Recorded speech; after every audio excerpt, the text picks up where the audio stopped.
পথ নিরাপত্তা সম্পর্কে সাধারণ মানুষকে সচেতন করতে বিশেষ কর্মসূচি গ্রহণ করল পূর্ব বর্ধমানের নাদনঘাট থানার পুলিশ এবং ট্রাফিক বিভাগ।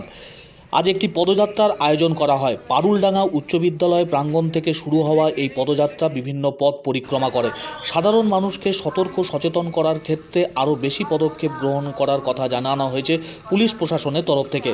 রাস্তায় বেরিয়ে যাতে অহেতুক দুর্ঘটনার মধ্যে পড়তে না হয় যানবাহনের চালকদের, সে বিষয়েই বারবার সতর্কতামূলক প্রচার চলছে পুলিশ প্রশাসনের তরফ থেকে। নাদনঘাট থানার পুলিশ এবং ট্রাফিক বিভাগের পক্ষ থেকে আয়োজন করা হলো এই সচেতনতামূলক পদযাত্রার। মোটর সাইকেল চালানোর সময় যাতে হেলমেট ব্যবহার করেন সকলে, পাশাপাশি চার চাকা গাড়ি যারা চালাচ্ছেন তারা সিট বেল্ট যাতে ব্যবহার করেন, মদ্যপ অবস্থায় যাতে কেউ গাড়ি না চালান সে বিষয়ে বারবার সতর্ক এবং সচেতন করা হয়। গাড়ি চালানোর সময় মোবাইল ফোনের ব্যবহারের ক্ষেত্রেও সতর্কতা অবলম্বন করা জরুরি।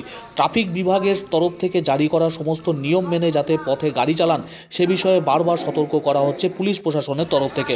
সাধারণ মানুষ থেকে শুরু করে যানবাহনের চালক, স্কুল কলেজের পড়ুয়া প্রত্যেককে সচেতন করছেন পুলিশ প্রশাসনের দায়িত্বপ্রাপ্ত আধিকারিকরা।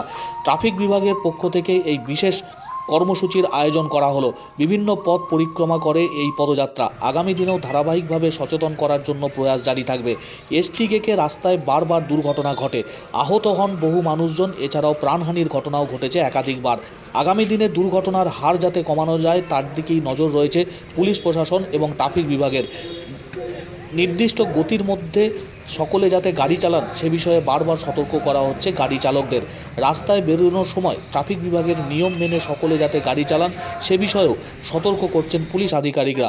সেফ ড্রাইভ সেভ লাইফ এই স্লোগানকে সামনে রেখে নাদনঘাট থানার তরফ থেকে একটি সচেতনতামূলক পদযাত্রার আয়োজন করা হলো।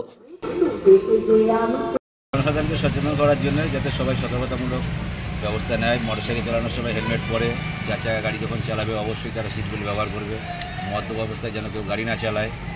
এই সামান্য আমাদের প্রচেষ্টা, যতটা লোকজনকে সচেষ্ট করা যায় তার জন্য আমাদের পারুলডাঙ্গা স্কুলের হেড স্যার এবং টিচাররা আমাদের সহযোগিতা করেছে এবং যত আমাদের এলাকার জনপ্রতিনিধি আছে এবং জনসাধারণ আমাদের সাহায্য করেছে। সামনে এরকম প্রোগ্রাম মাঝে মাঝেই চলবে আমাদের সচেতনতা বাড়ানোর জন্য।